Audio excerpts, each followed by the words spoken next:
All right, ladies and gentlemen, joining me now, I'm very, very honored to say, whenever he's here, Walter E. Williams, economist at George Mason University, syndicated columnist, and check him out at walterewilliams.com. Hello, sir.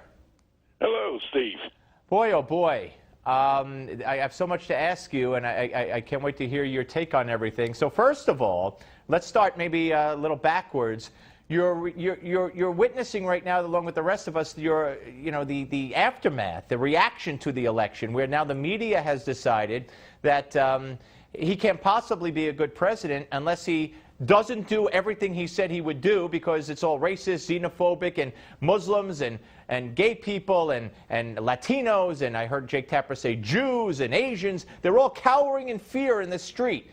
And that leads, of course, not directly maybe, but now there are protests. There was a riot in Portland. So what do you make of the aftermath and the media reaction and the reaction in the streets to the election? I think it's a very sad commentary.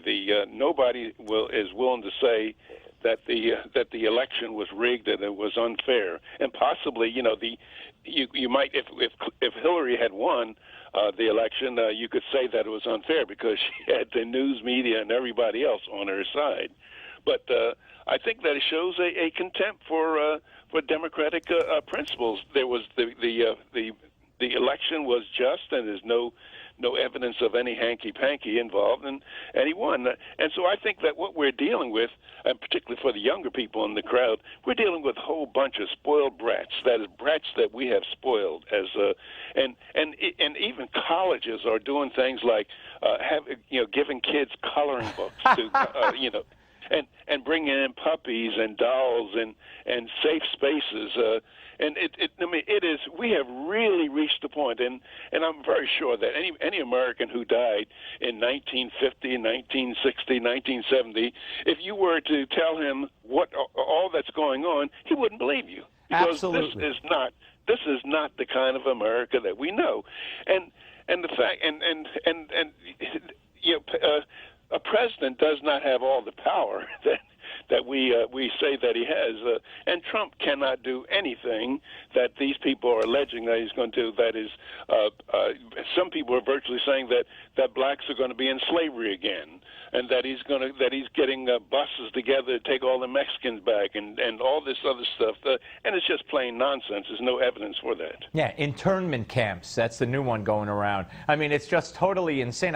You're so right that some universities, in order to help students who are so emotionally upset with the election, you're right. They're making safe spacers. They're petting their little heads and their little hands and saying it's okay. Yeah. This is college, Walter. Yeah, and some professors are canceling the midterm examinations, and as I said in the previous column, I said that roughly 50% of college students don't belong on campus in the first place, because we have to give them remedial education. They can't halfway read and write and compute, and they don't belong there anyway. And so what we could be witnessing students that should not be on college campuses. Yeah, no, absolutely. All right, yeah, you wrote a great piece, and I think it applies to what we're seeing. That this election was done by the rules of the game. Another media mantra happens to be, she won the popular vote, and I maintain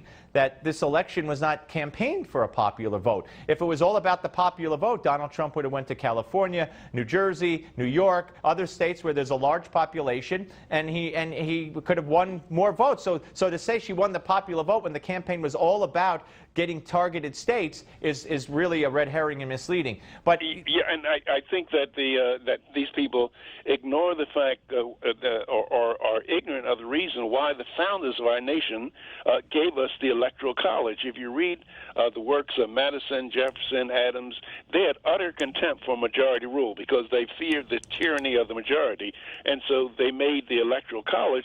And so the Electoral College forces politicians to pay attention to minority populations. It forces forces them to have to go to Wyoming or to Iowa, and they just can't go to New York, Philadelphia, and all the East Coast states and California and have those states run roughshod over the rest of the states. Right. So let's talk about your piece, which people can find at walterewilliams.com, Rules of the Game, and why it's so important. As you point out, and you use many different analogies and examples, there are rules, and compassion shouldn't enter into amending and changing and bending those rules. Otherwise, the consequences will be severe. So that is absolutely right. And the example I give the example of football teams, and that refs have to, their job is to enforce the rules of the game, regardless of whether the teams are losing or whether the teams are really, really good. They have their set of the rules that they have to enforce. Now, any referee says, "Oh well, I'm going to give the Cleveland Browns a break because they haven't won many games, and I'm going to call things in their favor." Well, we wouldn't think very much of that referee because he's not being honest. He's not living up to his job. Now, judges and the Supreme Court and other courts, they are referees. Their job is to enforce the rules of the game. Their job is not to make the rules. That's the job of the legislature. But this is one of the reasons why the founders said that the courts are in charge of the interpretation of the Constitution. But I might add here is that Jefferson and Madison said that if we give the courts exclusive rights to interpret what is in the Constitution, we'll be living under oligarchy. Yeah, no, absolutely right. So let me ask you, as an economist, of course, at George Mason University, are you excited about the prospect of Donald Trump being able to implement what he ran on, economically speaking? Oh, yes, I think we need to get rid of Obamacare. We need to lower taxes across the board, but particularly corporate taxes, so that we can get our corporations to come back to the United States and stop building overseas, and to build up our military, and actually to repair all the damage that the Obama administration and the Democrats have done for the last 8 years.